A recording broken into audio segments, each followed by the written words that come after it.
Well,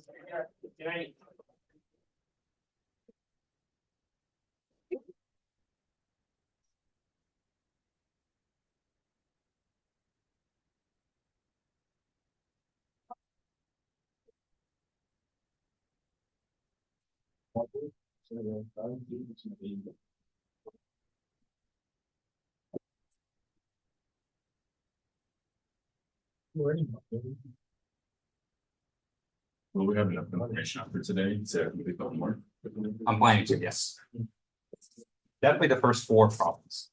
But then the last problem, some of it may spill over onto Thursday. Yeah.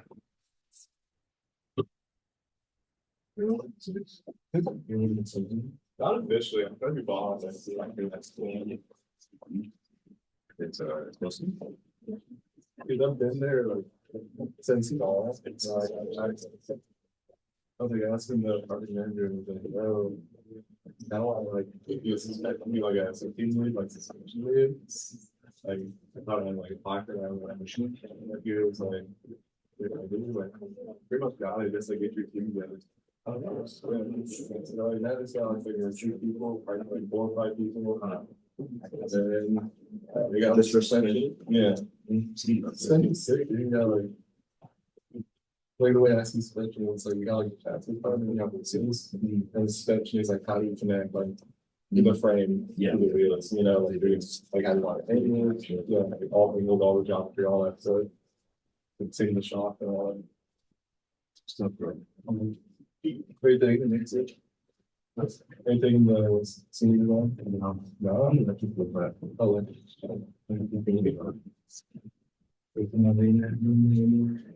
there's some electrical stuff in there too, like I think Arrow has some electrical. Rover has a lot of electrical, like all the motors and silence. Yeah, is it the same requirement like you see in design? Yeah, but I'm not sure. I think we just have like 1 semester. Yeah, I think it seems like for sure. Projects that are here to prove already. I think it's a set. Which requires and things are.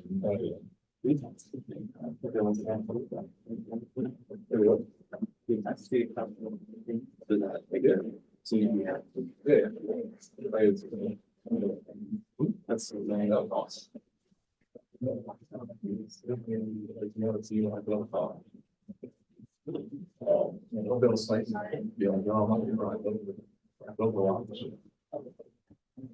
Plus, if you had yeah, it's for people, bro. And we have residents, dude.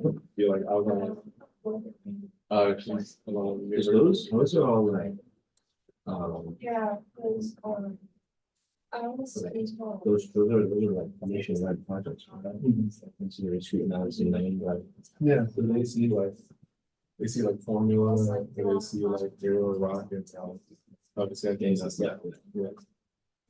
Plus like you know like only you guys see like monuments. Like hey, are you trying to go into the industry? I'm thinking about it. I wonder like auto or aero. But you didn't have like an aerospace engineering. Yeah. And so I just mechanical and I'm thinking like really automotive. I mean I'm not picky, dude. Like you can pay me, dude. You're not like that saying that. Yeah, bro. Maybe. I think friendly is wrong. Pretty much like consulting. Oh, It's pretty, it's like you have 3 flaws. I think it's just popular. do not feel like Just power. Infrastructure, concentration. Especially now. Yeah, it's a lot. Not more than that's what the structure is.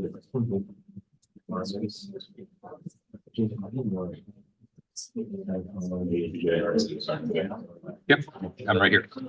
After class. But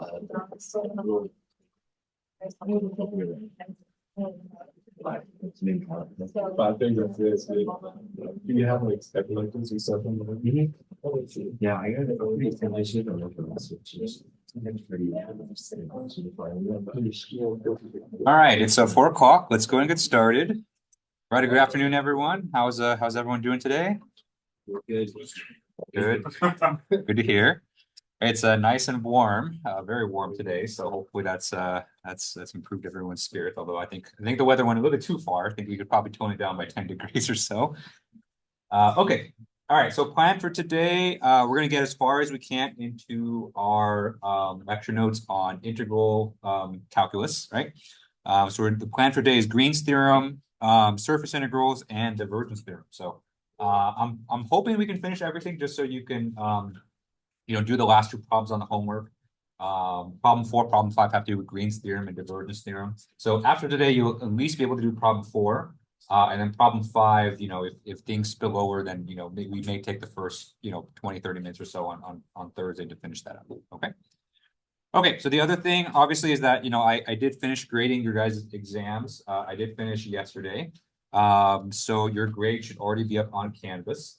Average for the midterm was about 33 out of 50. So a little bit on the lower side. I think the exam was pretty challenging, especially the problem with the undetermined coefficients. I think that one was a little bit longer than I had anticipated or envisioned. So I think a lot of people got kind of caught up on that one as well. So remember, this class, we have kind of our dual midterms. One midterm is graded higher than the other one or weighted higher. So, if you didn't get the score that you wanted on this exam, you have time to make it up on the second exam. And also, at the end of the semester, I will be applying scaling, just to make sure that our class average overall is about 78, 79%. Okay. So, like I said, I don't curve individual exams. I wait until the very end just because, typically with my classes, things kind of start a little bit low. I think the first midterm is kind of a wake up call for people. And then, things kind of pick up, later in the semester too. So, that'll be applied at the end. Okay. So I do have your midterms today, so I will end class a little bit early just to give you a chance to pick it up. Please look at your exam. So I did try to leave as many comments as I could, especially on the conceptual questions. So please make sure to read those. I did post the solutions for the exam too. Normally I don't post solutions for the exam, but for this class, our final exam is going to be cumulative. And so I know the exam solutions will be helpful for you guys. So I did post those. You should see those in the weekly page for week 9, or you could just download the file straightly from the files tab on the Canvas site. Okay, so definitely check out the solutions, cross-reference with that with your own solutions, and then go from there. Okay. One thing you'll notice is that I do try to give as much partial credit as I can on the exams. So if you at least got the right process, or I could see that you were starting the right process, I tried to give you as much credit as I could for that. So something to keep in mind for the next exam too. So even if you can't get all the details right for the problem, if you can at least show me that you know the steps to complete it and write those down and get started on it, then I can at least give you partial credit for that as well. Okay, I think for the most part, most people did a pretty good job with that. So, but just wanted to make that clear for the next exam. Okay. All right. Any questions I can answer before we get started for today? Okay. All right. So let's go ahead and get started.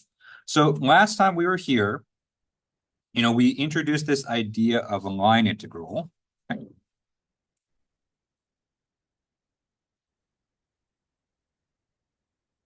Right.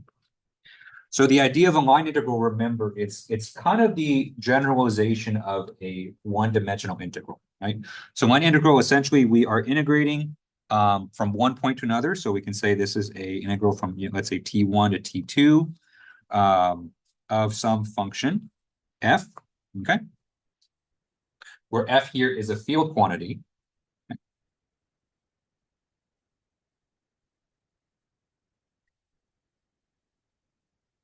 And remember, a field quantity essentially is just a function of multiple variables, right? So in the simplest case, f may be a function of x and y, okay? All right. But to perform a line integral, we are essentially going to be parameterizing this curve, right? Or we're going to be parameterizing our path. So this r of t here is our parameterized path.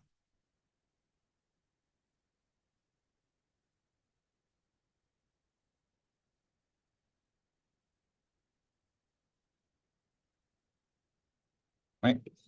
So we talked a lot about that last time, about how to take a curve in space and basically parameterize it, okay? Right? And you're going to take the dot product with that, okay? Where dr there is, this is the tangent to that parameterized curve.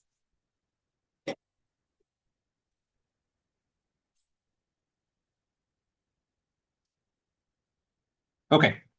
So I think we ended last time, kind of the last thing we did in class on Thursday was we did an example of how to compute this, okay? So line integrals, I would say, are not too bad. It's, you know, essentially just a one-dimensional integral. It is a little bit cumbersome to parameterize your curve, especially if it's not directly given to you, you know, but you can do these ones, okay?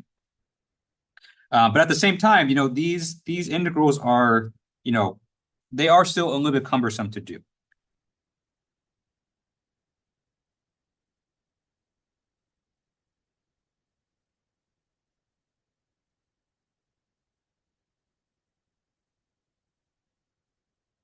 Right.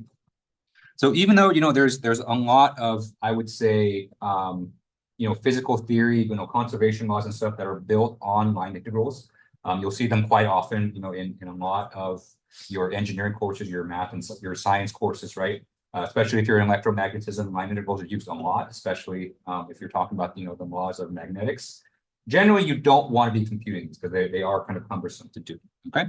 So it would be great and it would be convenient if we can take specific line integrals. So you can't do this for every line integral. If you can take specific line integrals and convert them into another form that's more convenient to compute.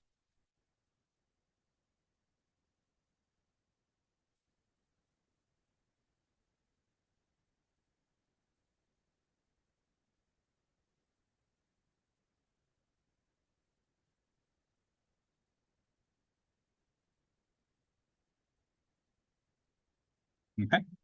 So that's kind of the first question that we're going to answer today is, you know, can you take a line integral of a particular form and can you convert it into something that's a bit more convenient to compute?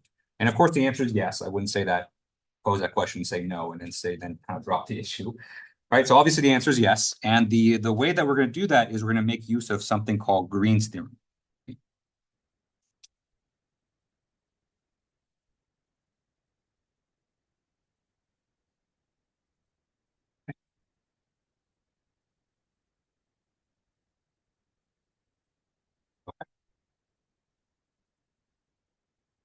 All right, so we won't get into the development of Green's theorem. We're not going to prove Green's theorem. We're basically going to only present it from like a usability standpoint. So we're going to present exactly what the form of Green's theorem is, and then we're going to use it in a couple of examples so that you can kind of see how it's actually used. Okay, so Green's theorem is quite simple. So Green's theorem basically lets you convert between a line integral around a closed region to a double integral of the curve.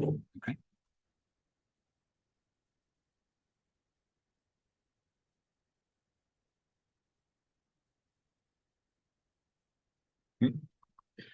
Right, so Green's theorem, you know, we're going to use it to convert between two different types of integrals. So one is a line integral. Okay. A line integral of a vector field.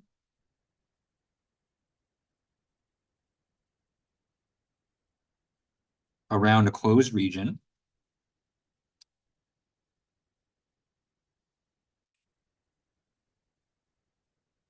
Okay.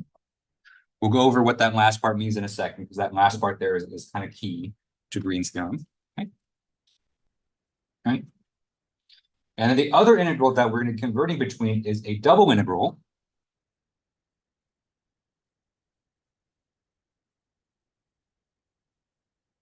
Okay. A double integral of the curl of the same vector field.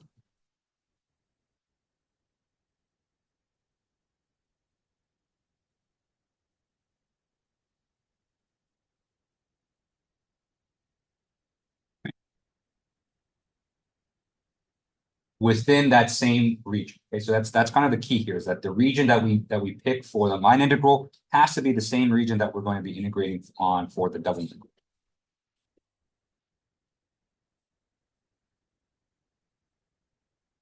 Okay. Okay. All right. So that's kind of the text definition of Green's theorem. So let me give you the mathematical definition here. Okay. So the mathematical definition is we have on the left-hand side here, we have a line integral. Okay. I'm going to use a special symbol. So I'm basically making an integral sign with a circle in the middle. That indicates that we're doing a line integral on a closed region.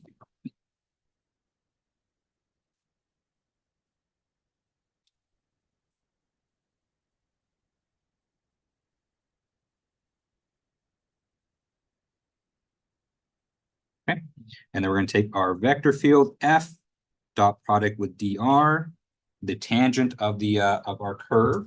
Okay, so just like we have above, right? And this would be equal to double integral, okay, on that same region of the curl of our vector field. Okay. Actually, let me just do it more generally. We'll do dA. Okay. Okay.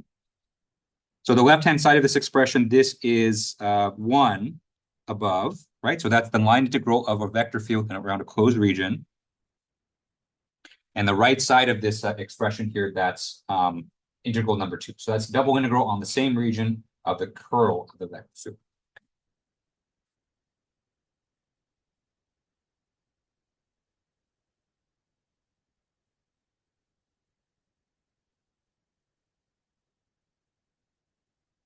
Okay. Now, the nice thing about Green's theorem is that, we only really do it in 2 dimensions. Technically, Green's theorem is valid in 3 dimensions as well, but it does get quite a bit complicated there. So that's why we're only doing up to double integral. Okay. So even though, we're computing curl here, and so hopefully you guys remember curl from last, might have been before the midterm. Computing it in a plane in 2 dimensions is actually not too bad. Okay. So before I open for questions, let me kind of show you what I mean by a closed region. So a closed region is basically a path in 3-dimensional, or in this case, 2-dimensional space, where the starting point is the same as the ending point. Okay? So in other words, it forms a closed loop, right? So the definition of a closed region looks like this. So you can take any kind of weird path, right? As long as the starting point ends up the same as the ending point, right? So let's say that we're integrating along this path here. Right, so let's say we're going in this direction here. As long as you start and end in the same place, that is the definition of a closed region. Okay, so the path that we take, basically you can think of it as like a loop or a rope that kind of encloses this this region.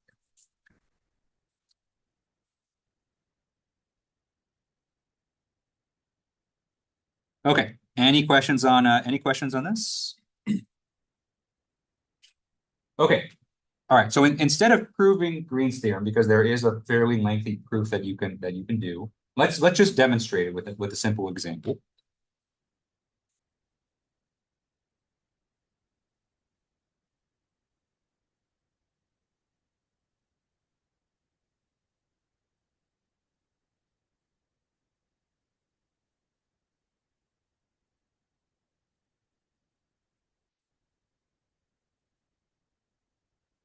Okay. All right, so let's say that for this example here, we're going to given a vector field. Okay. So let's say our vector field F is defined by the following. Okay. So we're only doing Green's theorem in 2D, so our vector field is only going to have 2 components. It's x component and y component. Okay. So the x component is going to be y squared minus 7y. Okay. And then the y component will be 2xy plus 2x. Okay, so this component here, this y squared minus 7y, this here is the x component, so that's fx. And this right here, this is going to be the y component, fy. Okay, so on this vector field that's given here, and let's say that our region here is going to be a circle of radius 1. Okay. So let's say using a circle of radius 1 centered on the origin.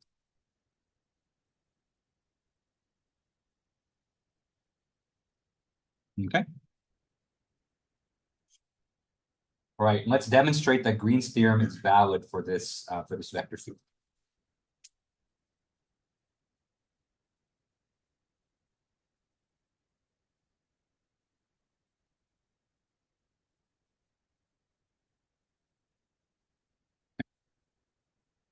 And so essentially what this example is asking us to do is to compute both sides of Green's theorem. So we're going to compute both the line integral side and the double integral side. And we should show that they are equal, and therefore Green's theorem is valid. Okay.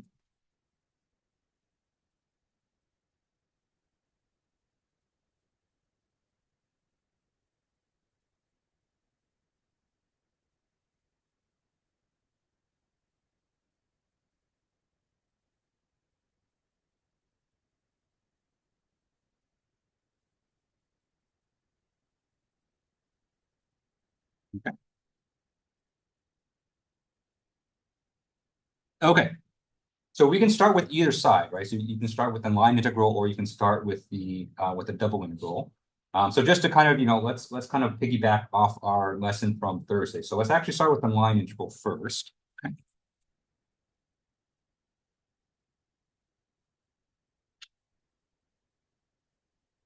Okay. So our line integral, remember, we're doing the integral around a closed curve of our f, parameterized by some curve r of t, dot product with the tangent of that curve dr. Okay.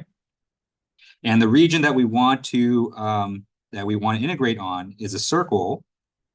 So this is the x-axis, y-axis. Okay. And so the region that we want to integrate around is a circle of radius 1. Okay. So the radius here is 1. Right.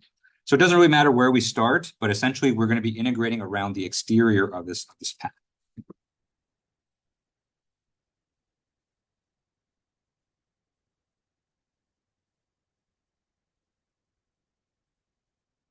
Okay. So we're basically going to be going around a circle just like that.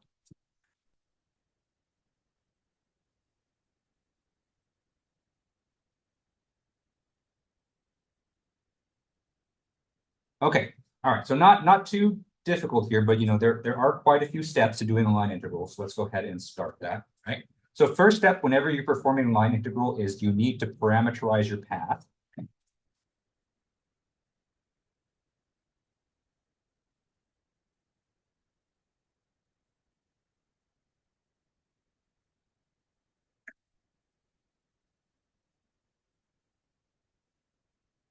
Okay. So there's a little bit of a little bit of memorization with this part, just because you kind of have to know how to parameterize a circle. The only ones I'll have you do for the most part is circles and squares and rectangles. I think there's one weird one on the homework that I think is worth. We'll probably mention that later. But for this case, for a circle.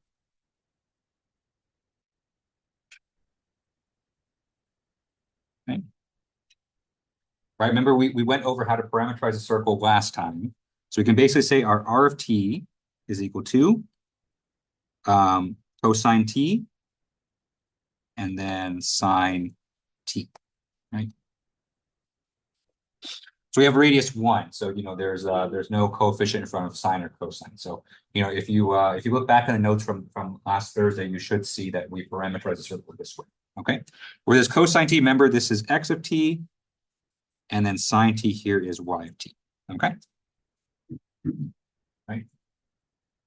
And then if you take t from t is equal to 0 all the way to t is equal to 2 pi, you'll see that that is a full path around the circle.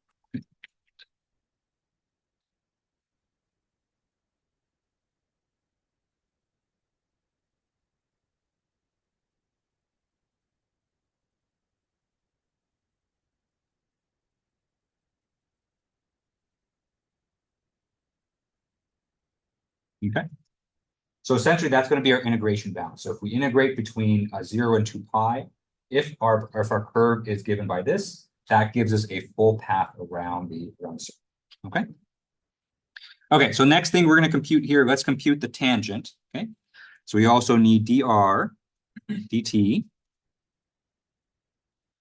Right, so we're just going to take the derivative of each of the components there. So the derivative of cosine t is minus sine t, and the derivative of sine t is cosine t. Okay.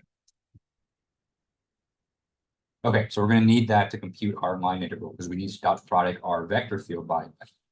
Okay. Okay, so we parameterize our path, and we computed its tangent. Any questions on this so far? Okay. All right, so after you parameterize your path, the next step is to basically parameterize your vector field. Okay. Apply R of t to your vector field.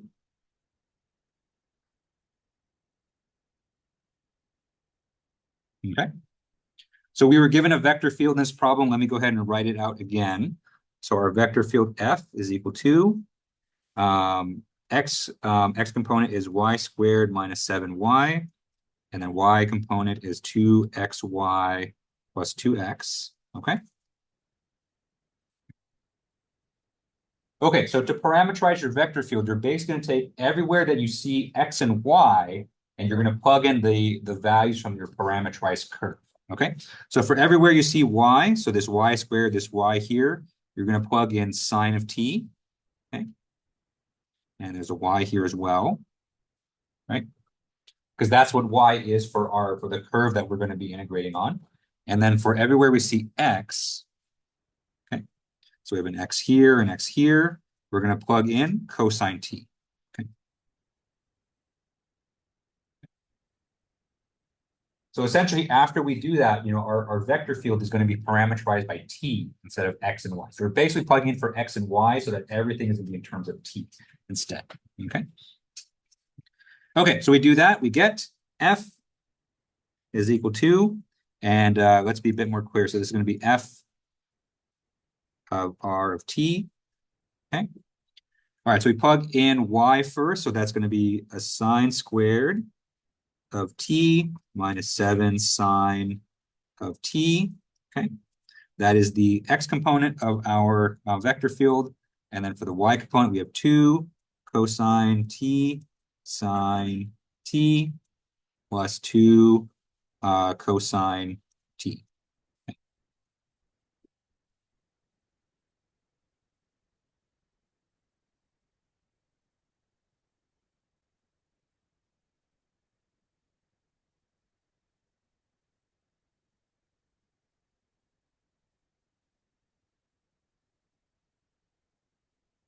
Okay.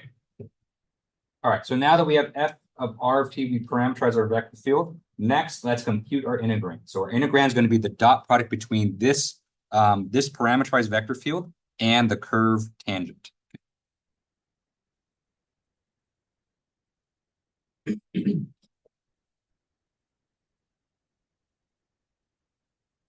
we're going to compute the integrand. F of r of t vector dot product with dr dt. Okay. All right, so essentially all we're doing is just computing the dot product between this vector and this vector right here. Okay. So we're going to get a pretty gnarly expression here. So it's there's going to be a lot of sines and cosines, but taking dot products is fairly straightforward. All right, so first thing we have is we have product of sine t times sine squared t minus 7 sine t. And so that's going to give us a minus sine cubed of t minus or plus 7 sine squared of t. Okay. And then to that, we're going to add the product of cosine t and the y component of our vector field here. So it's going to be plus 2 cosine squared of t sine t plus 2 cosine squared of t. Okay.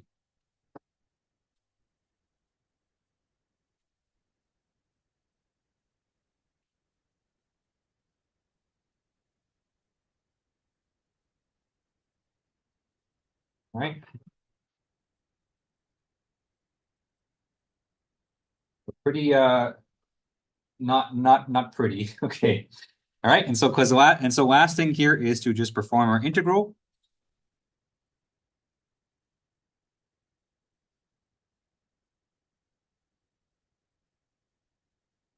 Okay. So we're going to take this expression here, and we know that in order to make a full path around the circle, we need to integrate between 0 and 2 pi, right? That's the values of t we need to do.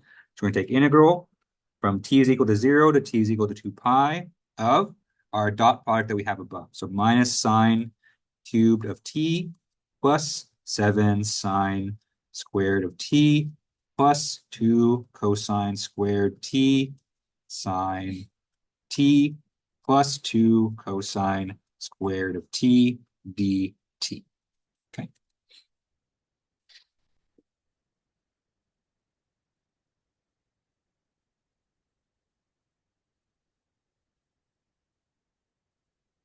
All right. So hopefully you can kind of see why people don't like computing line integrals, because it's very cumbersome. And so, even for a simple path like this, right? So a circle is about as simple of a path as you can get in the 2D plane. You end up with just a ton of sines and cosines, and you have to pull out the trig identities for this. Okay. So generally, you don't want to compute this. That's kind of why Green's theorem exists. Well, I should say, I think Green would be rolling his grave when I said that. That's not why Green's theorem exists, but it's a very convenient use of it. Okay.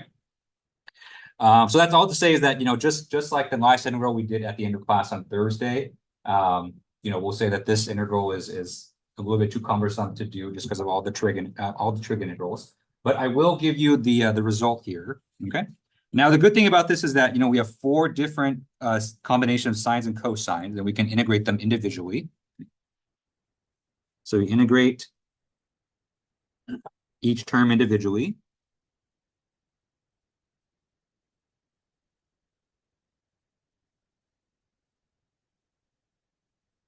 Okay.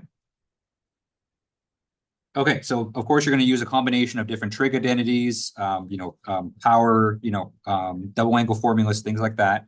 So the integral of sine cube of t around a full circle is actually 0. Okay. Right. You integrate 7 sine squared of t, you actually get 7 pi. Okay.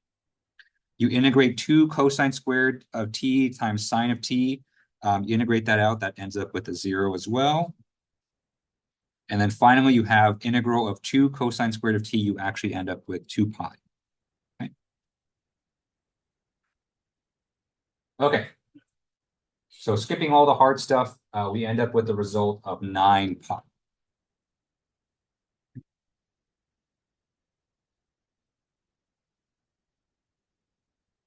All right, so a little bit unsatisfying because we did all this work to set it up, and then I know we can take it to the finish line. That's kind of generally why line integrals, and you'll eventually see with divergence theorem, surface integrals are typically not what you want to be spending your time doing, and so that's why we like to convert to different forms. Okay. Okay, but that's essentially the process there, right? So, not all line integrals are going to be like this, and so, it's kind of good to follow this process here, to kind of get you to that. Any questions on how we set up this line integral here? Okay, all right. So now let's do the other side of Green's theorem. Let's do the double integral side.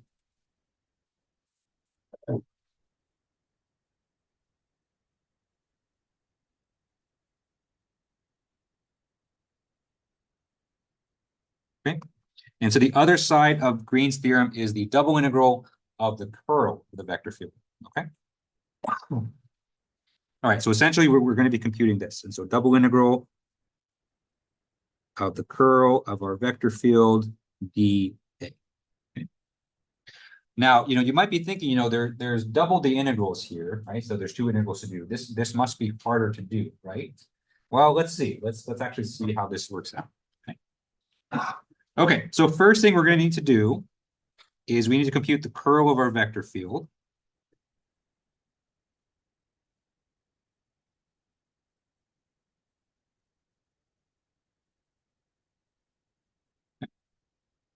All right, so luckily for us, we are working in 2D, so the curl is actually a very simple expression, right? So in 2D, okay, curl of our vector field is simply equal to partial y partial x minus partial fx partial y. Okay.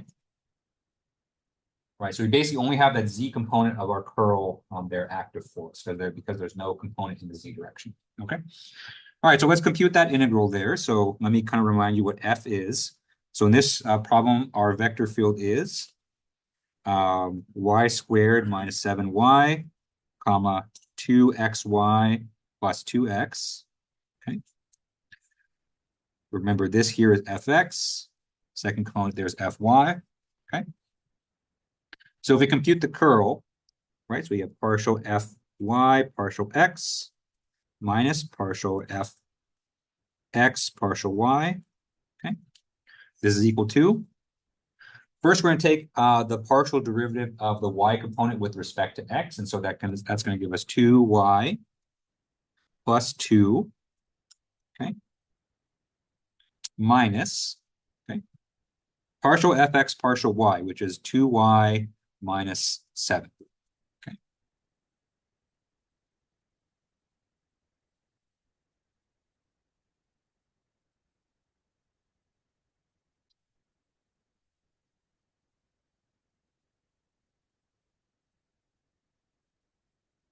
All right, so let's go ahead and evaluate this. So luckily for us, we have 2y is going to cancel out with 2y. So that's going to eliminate any variable that we have here, right? So 2y minus 2y is 0. And so we get 2 minus negative 7, which of course is 9. Okay.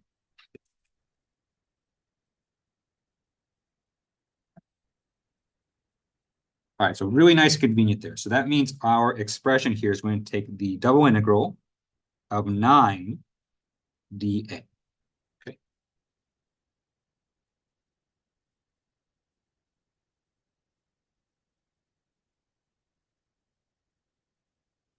Okay. Now let's figure out what to put in for the integration bounds. Okay. Now normally a circle is not the most convenient thing to integrate, right? So remember our region for this problem. Okay. Our region is a circle of radius 1, right?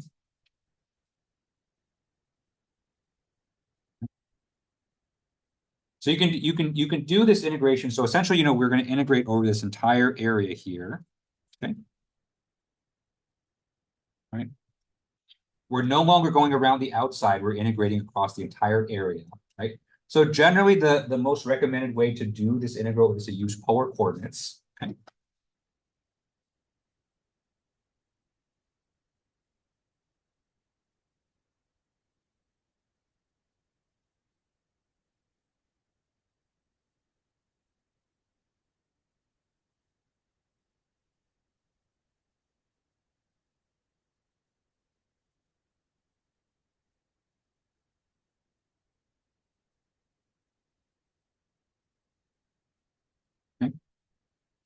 I know that sounds intimidating, right? So polar coordinates it doesn't exactly evoke happy memories for people. I recognize that.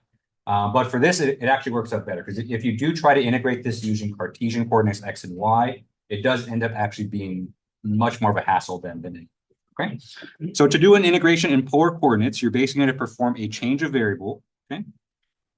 So remember, x here is going to be equal to r cosine t, and y is going to be equal to r sine t. Okay. So actually very similar to the curve that we did above. Okay. Right. And then this is the important part. I think the part that most people miss is that when you're integrating over a circular region, you have to replace the integrand as well, right? So your dA in this case is going to be r dr d theta. Okay. It does, yes. Yeah, so that's kind of the quick way to do this is, you can take the 9, you factor it out, and you say you have a blank integral. And so that's just the area of the region. But then, for the homework, I do want to show you the full path just to make it. Right. Yeah. Okay. All right. So let's go ahead and plug it in. So luckily for us, we have just a constant function 9. So we don't have to plug in anything for x and y, but we do have to plug in for dA. Okay. Okay. So we have 9. That's just a constant we're going to bring out. Double integral of r dr d theta. Okay. Right. Now the question is, what do we set for our integration bound? So first we have our integration over r, right? Right. So for a circle of radius 1, we are integrating from r is equal to 0 to r is equal to 1. Right? Because that's as far as our circle goes. And then for our theta integral there, we want to make a full circle. So we're going to integrate from theta is equal to 0 all the way around to theta is equal to 2 pi.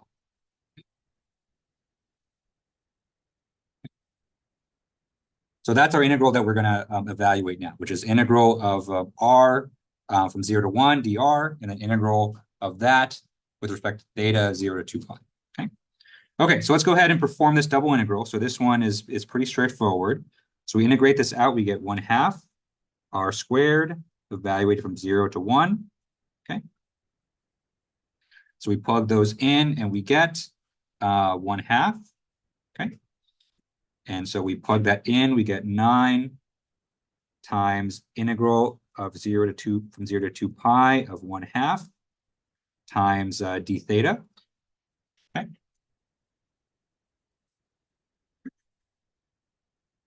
Right, now we're going to perform our integration over theta. There's no theta component here as well, okay? And so that means our integration here is just going to be 9 times theta over 2, evaluated from 0 to 2 pi, okay? Right, so we plug in those integration bounds, we get 2 pi over 2, which is just pi. So we have 9 times pi, right? So that is our result, which, lo and behold, is exactly the same as the result we got from the line integral, okay? Right, so therefore, Green's theorem works in this case. I know we only actually did the integral in one region, but, generally you want to be doing the double integral on the curl as opposed to the line. Okay, so on the homework, I'm going to make you do both, but, generally, the one that's going to be easier is generally going to be the double integral of the curl, okay? And I did notice that there is a small typo here, so I apologize. My mind was still on the line integral here. So when you're performing your change of variables to polar coordinates, you don't want to plug in t because there's no t there. You actually want to plug in theta. Okay, so the change of variables are cosine theta and r sine theta. So I apologize for that. It's a little bit of a typo there. So make sure you plug in x equal to r cosine theta and y is equal to r sine theta. Okay.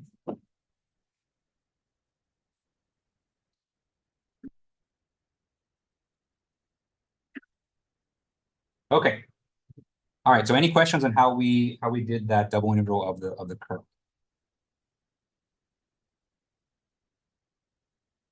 Okay, good. All right. So this next part is not in the lecture notes, but I am going to have you do this on the homework. So I do want to make an aside for it.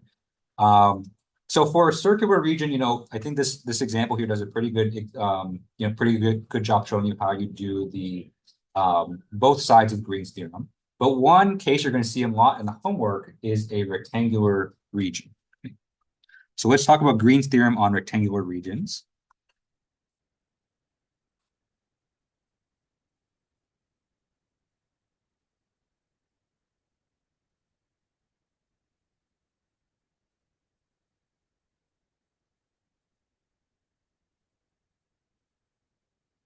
All right, so I don't have an example of this, but I do at least want to show you how to set it up so that you can do it on the home. Okay, so you're going to see cases like this a lot just because they're convenient to do, where you're going to be given a vector field, and the region that you want to integrate on is some kind of rectangle. Okay, now the rectangle doesn't necessarily have to be centered on the origin, right? But we may do a rectangle that is given by something like this. Okay, where maybe the left-hand side of the rectangle here, this is x1 to x2, right? And the y bounds are going to be from y1 to y2. Okay. All right, and so we're going to evaluate our integral on this region here. Okay.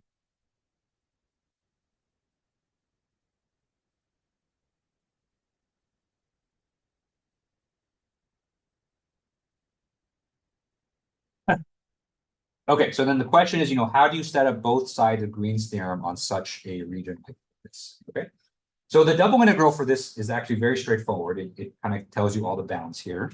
Okay. So the double integral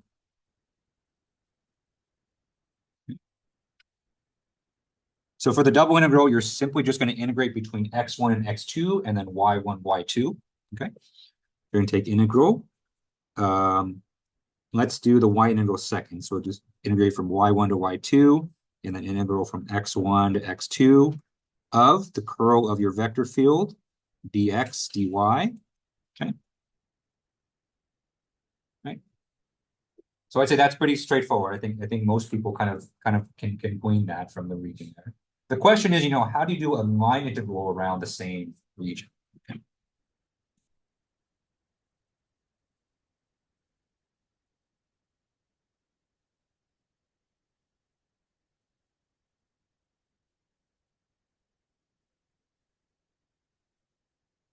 Okay. I guess more specifically, how do you parameterize the curve R of t to go around this region here? Because it's from a geometric standpoint, from an area standpoint, it's straightforward, it's just a rectangle. But if you're going to make a path around it, it's a little bit complicated because we have, you're kind of going into the corners, essentially, right? So specifically, I think the part that I think trips people up is how do you determine R of t?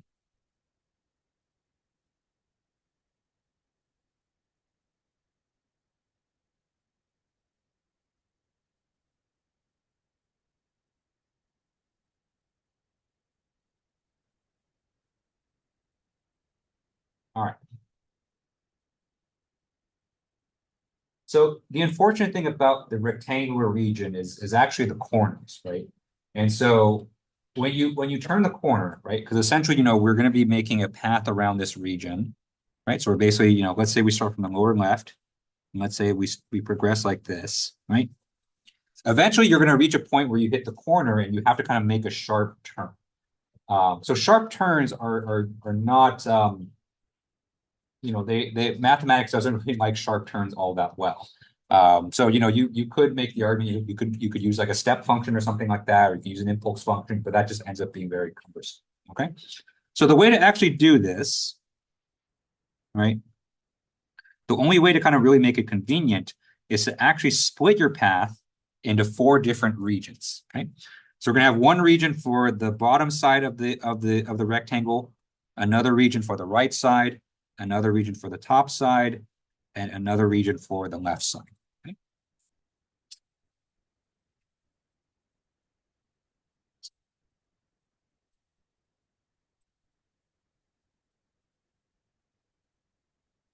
Okay.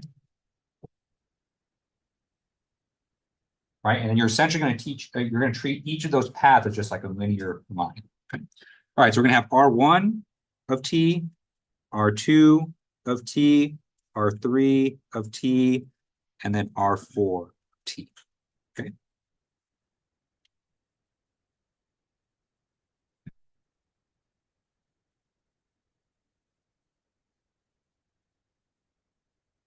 Okay.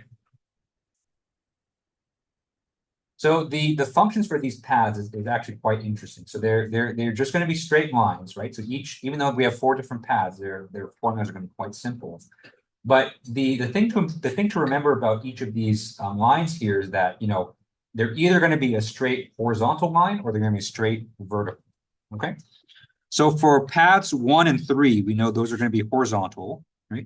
So this is a horizontal line. Horizontal. Okay, and then paths 2 and 4 are going to be vertical lines.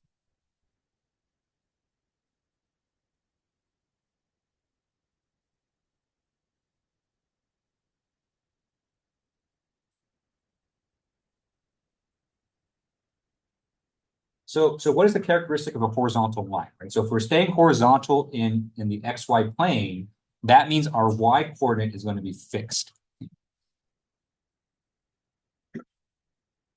Right? So we're traversing in the X direction, but our Y coordinate is going to be fixed, right?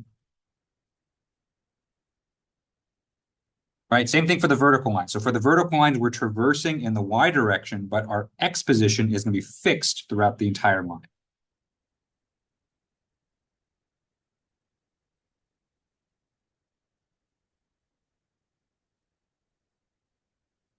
Okay. Okay. And in particular, you know, they're going to be fixed at different values depending on which side of the square or which side of the rectangle that we're on. Okay. So for path one, right? So if we look at path one, right? So we're going to progress on path one from left to right, right? The entire path there, y is going to be fixed at the value of y1, right? So y is going to be fixed at y1, okay?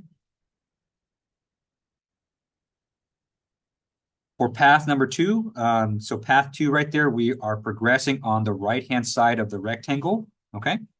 So we know our x values will be fixed along that edge, and our x values will be fixed at x2.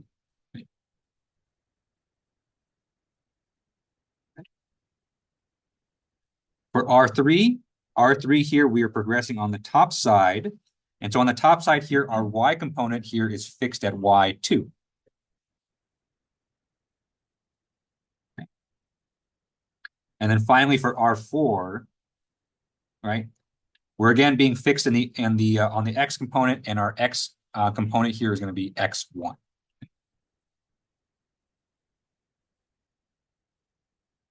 Okay. So you want to be aware of, you know, for each of your paths, you know, which component is going to be fixed and which one you're going to be varying on. Okay. Okay.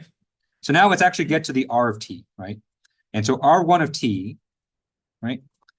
Since the y component is fixed, right? So an example kind of expression for this would be x, comma, y1. I should say instead of x, I'm sorry. Instead of x, let's keep this in terms of t. So we'll say R1 of t is equal to t, comma, y.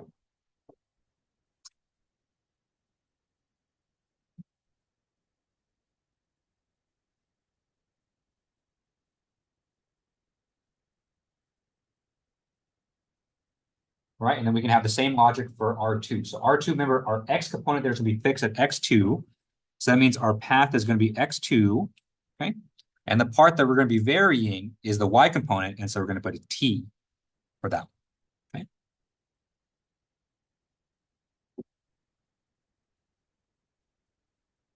then we can do the same thing for the rest. And so R3 here of t, we're going to have t, comma, y2, and then R4 of t is equal to x1, comma, t.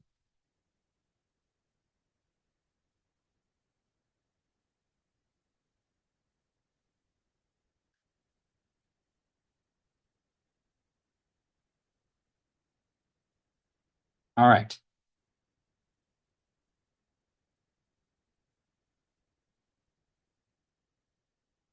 All right, so we have our four paths here. So does that mean we have to compute technically four different line integrals with four different parameterizations and four different, four different tangents of the curves and four different, integration bounds? Yes, it does mean we have to do four different integrals. So there's no kind of good way around it. This is why people don't like doing line integrals. Okay, so we're going to have our integral on our closed path of f dr, right? So we're basically going to break it up into four different integrals along each of our paths. So this is going to be integral on R1 plus integral on R2 plus integral on R3 plus integral on R4. Okay. Where in each integral here, we're going to have a different parameterization. So f of R1 of t dot dr1, okay? F of R2 of t dot product with dr2, okay? And then f of R3 of t dot product with dr3 plus f of R4 of t dot product with dr4.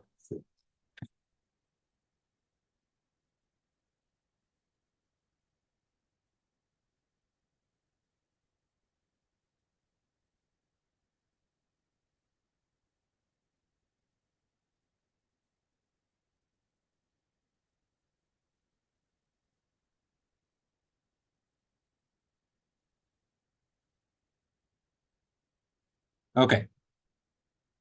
All right. So last thing I'll mention here is that you have to be a little bit careful with the integration bounds. As you want to make sure that when you're traversing around the edge of your region here, you're only going in one direction. Okay.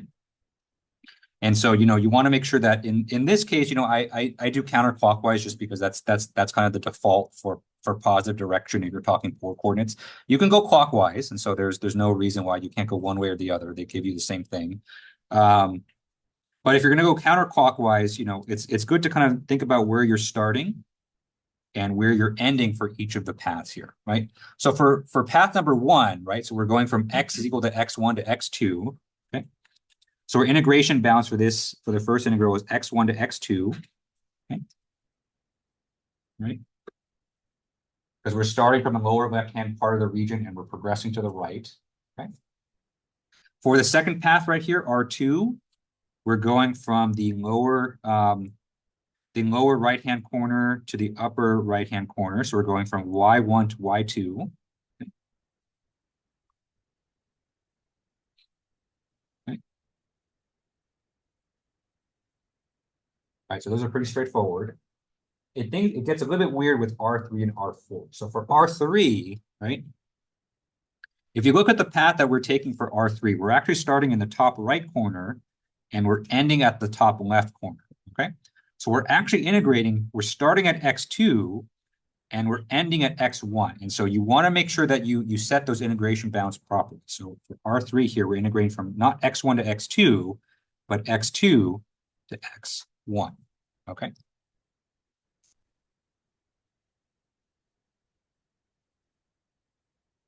And then same thing for the last part there. So for the last part there, we're actually starting in the top left and we're ending in the bottom left. And so we're actually integrating from y2 to y1. Okay. y2 to y1. Okay. Okay, so that's essentially how you set up a line integral for a rectangular region. Okay, so there's at least one problem like this on the homework, so I want to make sure that I give you a heads up on how to set this up.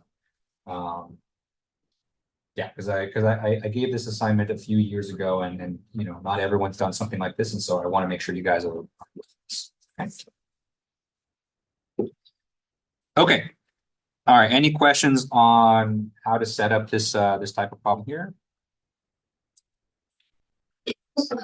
Okay. So even though, when you have a rectangular region like this, it is annoying to set up 4 different integrals. But the good news is that, you're not going to end up with any kind of weird sine, cosine in the integrand. So generally, it's a lot of integrations to take, but each of the integrals are generally easier to compute, especially because you have a constant in each of them. Okay. Okay. All right. So the last thing that I will mention here about Green's theorem is let's talk about the physical intuition of what Green's theorem is actually communicating. So we spent a lot of time today talking about, I would say the mechanics or kind of the computations of Green's theorem, but Green's theorem is it kind of developed from a physical perspective. And so let's talk about what it's actually telling us about the vector field and about the curl in general.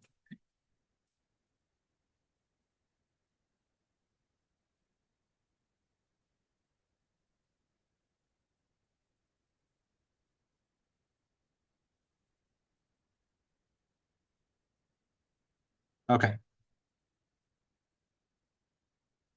All right, so I'm gonna once again, let's draw out Green's theorem here. Okay. All right, so first we have a line integral of our vector field around a closed path is equal to a double integral of the curl of our vector field, dA. Okay, so there's a physical reason, or there's kind of a physical kind of explanation of why these two integrals are equal to each other. Okay, and it's actually more straightforward than you think. And so you look at this and you say, how could there ever be a physical intuition for this? Well, it makes a lot of sense when you kind of look at what each of these integrals is actually computing. Okay. Okay, let's actually start with the left-hand side first, because this one is actually a bit more fun to look at. Okay. Okay. So on the left-hand side, we have a line integral around a closed region. Okay. Okay, so let's denote that first. So let's denote that since our path here is closed,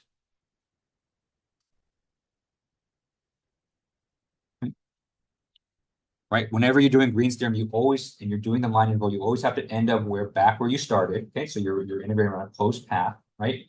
What does that mean? And so, if you leave from a certain place, you kind of traverse somewhere, you kind of end up back in the same place. Essentially, what you can say is that you kind of walked in a circle, right? It may not be exactly like a circle, right? But then you make kind of a circular path with a certain direction.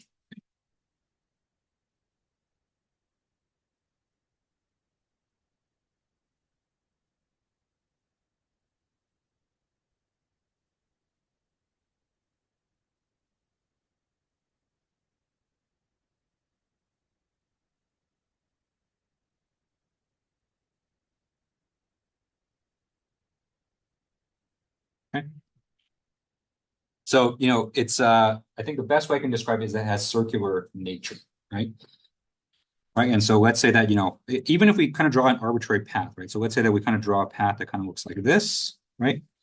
So that's about as arbitrary as you can get, right? But since you're kind of ending up back in the same place, right, you essentially have to make enough right turns or left turns if you're going the other way in order to end up back in the same place, right? Right. And so if we kind of draw out the arrows here, you can see that, even though we locally, and momentarily we may deviate off the center path, because we have to end up back where we started, there's this kind of circularity to it. There's this, we have to kind of go around in that circle, right?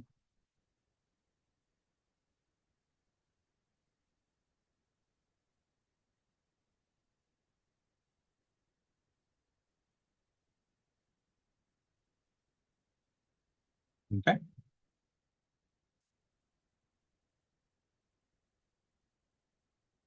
So our path that we're naturally integrating over has this kind of, circular nature, okay? But that's not what we're integrating, right? We're integrating the dot product between our vector field and this path.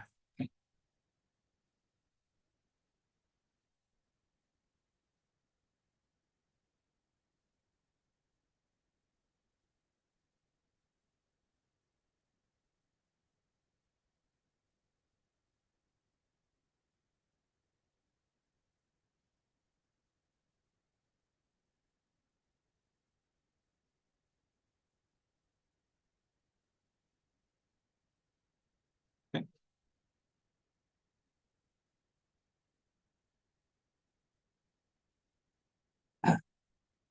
Right. So let's go back to our definition of the dot product, right? So when you take the dot product between two things, right? One way to kind of interpret that dot product is to say how well those two vectors are aligned with each other.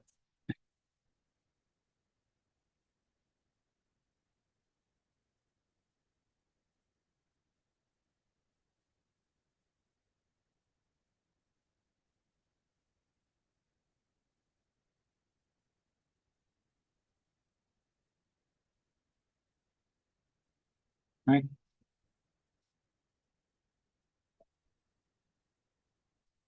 Right. So remember, if you have two vectors that are perpendicular to each other, we know that their dot product is zero, right? So two vectors that are perfectly parallel, you end up with just the product of their magnitudes, right? So you take the dot product between a vector field and this path, you end up with basically a measure of how well those two things are aligned with each other. Okay.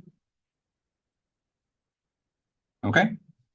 So if you combine these two facts, right? So you combine the fact that our path is circular, right? So we end up traversing a closed path, or we end up back where we came from, and we're computing a dot product of our vector field and that circular path, right? And we integrate, we essentially get a measure of how well our vector field kind of forms kind of a natural kind of circular motion.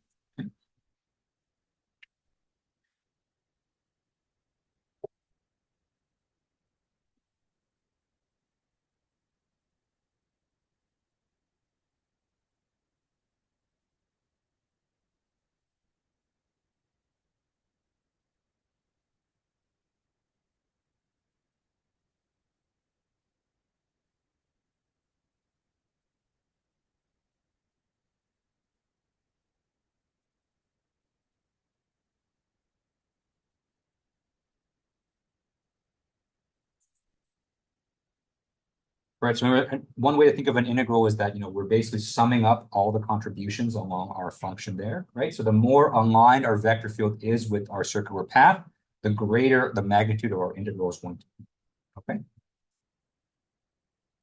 Okay, so there's a name for this. I think this concept is used quite a bit in it's used quite a bit in fluid mechanics when you talk about vortices and vortexes, things like that. It's used in electromagnetics when you're talking about magnetism. And so this concept of having a vector field and seeing how well it kind of forms a circle, this is known as circulation.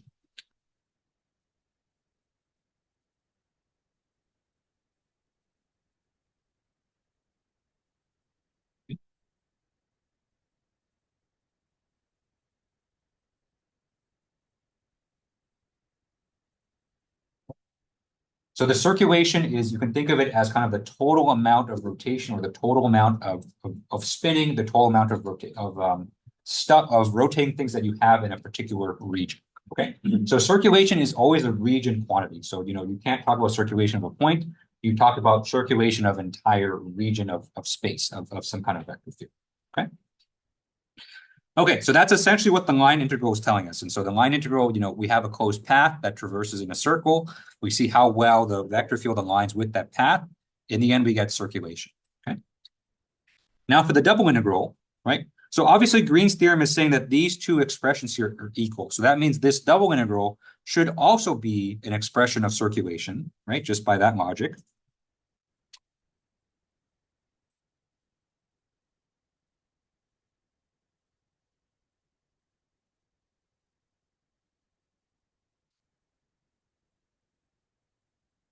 Right? Otherwise, Green's theorem would not be valid, right? So Green's theorem says that these two are the same. But let's talk about the logic of how that double integral also expresses circulation in a region as well. Okay. Now, the way the double integral approaches it is that it kind of approaches it from kind of the other perspective, or the other way, right? And so for the double integral, right, first thing you're going to compute is the curl of our vector field, right?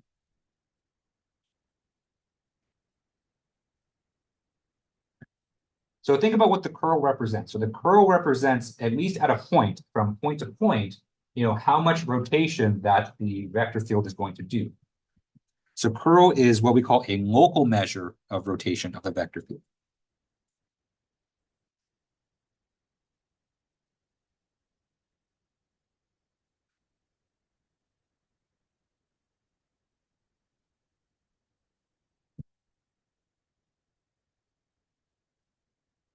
Okay. Right, so it basically mentions that, for the curl, if you're standing at that particular location, how likely you are to spin in any given direction, right? Okay, so that means at every single location here within our region, right? And so I'm kind of drawing lots of little dots there. We can compute curl, and the curl is going to show us how much spinning, how much, vorticity. I always think of things in terms of fluids that we're going to have at each particular point, okay?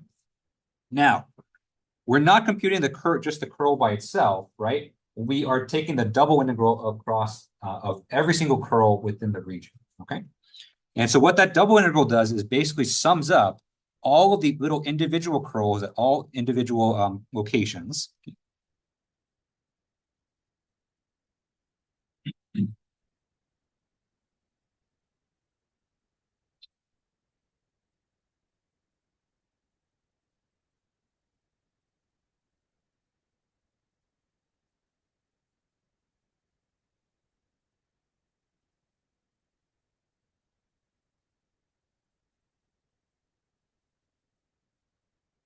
Okay.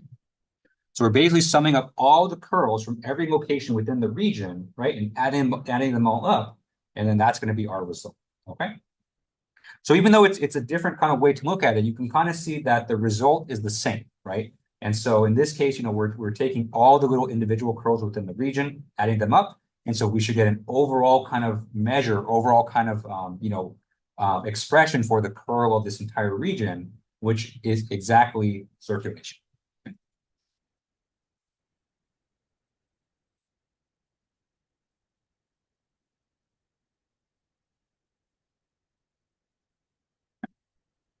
So you can see that both sides of Green's theorem essentially show the same thing, which is, Basically, they're both an expression of the circulation within a given region. Okay. They're just two different ways to kind of go about kind of the same thing. Okay, any questions on that? Okay, all right. So we didn't quite get to all the way to divergence theorem today.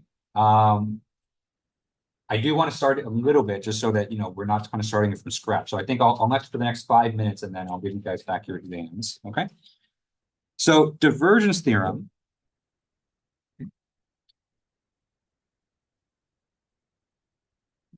And so with all that information, you should be able to do problem up to problem 4 on the homework. And so the only one you'll have left after this is problem 5. But actually, problem 5 is actually quite short, so it shouldn't take you too long to do.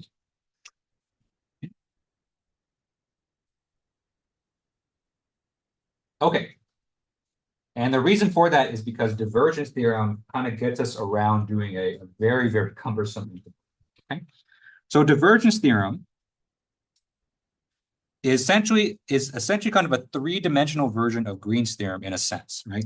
So divergence theorem lets us convert between a surface integral and a triple integral.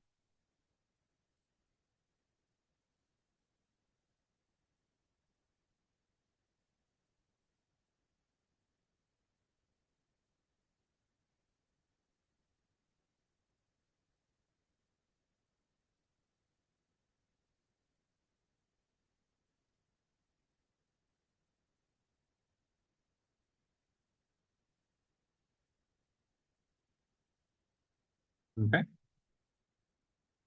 So the mathematical form for divergence theorem is the following, okay?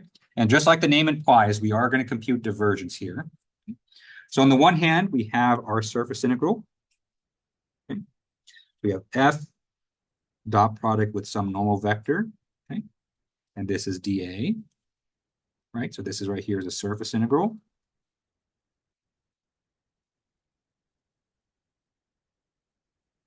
And this is equal to triple integral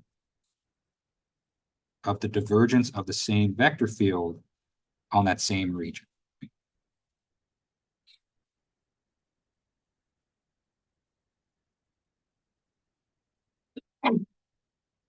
Bless you.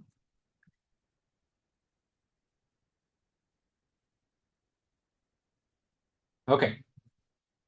Now, the key to divergence theorem, just like in Green's theorem, is that the region that you're integrating over has to be the same between the surface integral and the triple integral. Okay. The difference is that for divergence theorem, obviously we're looking at 3-dimensional regions here, so we're looking at volumes. Okay. So the surface integral is an integral around just the outer surface of your 3-dimensional region.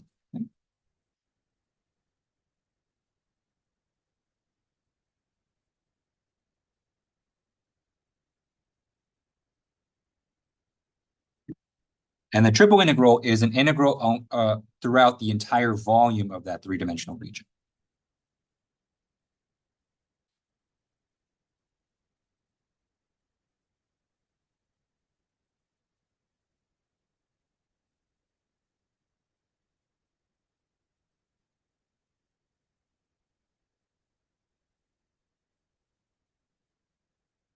Okay. But those two regions have to be one in the same, right? Otherwise, this is not going to fly. Okay. And so the thing with divergence theorem, and the reason why it's a relatively short part of the homework, is that I'm only going to have you do just the triple integral portion of the divergence theorem. Okay. Surface integral is it's not something that it's not like we can't do it. It is possible to do. It's just most of the time it's just way too kind of cumbersome to do because think about all the steps you have to do for a line integral. You have to parameterize your curve. You have to compute parameterize your vector field in terms of that parameterization, and then compute the normal, and then take the dot product. Right? Surface integrals is just like that, except even more cumbersome to do. Okay, so in general, we're not going to do this. Okay, there's a section for it in the notes, but I'm just even going to skip it because I'm not even asking you to do it in the homework, and I definitely wouldn't ask you to do it on an exam either. And so we're going to focus mostly on just taking a surface integral, converting it to a triple integral using divergence theorem, and then just computing that triple integral. That's going to be much easier to do. Okay. Okay. All right. Any final questions on this? Okay, so on Thursday, we'll pick it up there. So we'll talk about divergence there. We'll do a couple of examples. I do have your exams up here. Okay, so you guys can come pick it up. So remember, average on the exam was about 33 out of 50. So definitely take a look at your exam. Ask me any questions if you want. If you're not here in class today, I will bring them again on Thursday. You're also welcome to come into my office and pick up your exam as well. But thank you guys for coming today. I hope you guys have a good rest of your day, and I will see you all on Thursday.